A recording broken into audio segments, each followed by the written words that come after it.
નમસ્કાર. મોટા ગદ્દાર નેતા પકડાયા. એવી વાત તો સામે આવી હતી, કોંગ્રેસમાં જ ગદ્દારોની ગંધ આવી રહી છે. એટલે કે ગુજરાત કોંગ્રેસમાં પક્ષ વિરુદ્ધ પ્રવૃત્તિ કરનારની યાદી બહાર આવી શકે છે. પરંતુ હાલ કોંગ્રેસમાં નિષ્ક્રિય રહેનાર નેતાઓને રાહત મળી છે અને હાલ ગદ્દારીની વાત પર પડદો ઢંકાયો છે.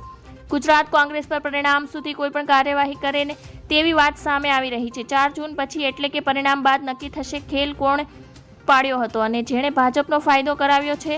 હાલ કોંગ્રેસમાં સૌથી મોટી ચિંતા છે કે પરિણામ શું આવશે. કોંગ્રેસમાં અંદરખાને ગંભીર સ્થિતિ જોવા મળી રહી છે. જો ભાજપની હેટ્રિક પડી તો કોંગ્રેસમાં દોડાદોડી વધશે.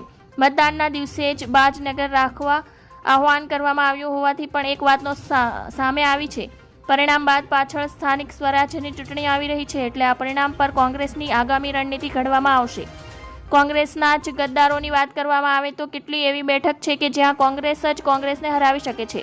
એટલે આવી બેઠક પર પણ પાર્ટી સંપૂર્ણ નજર રાખીને બેઠી છે અને પરિણામ બાદ કોંગ્રેસના નિષ્ક્રિય રહેનાર નેતાઓની યાદી જાહેર થઈ શકે છે. ધન્યવાદ. જય હિન્દ.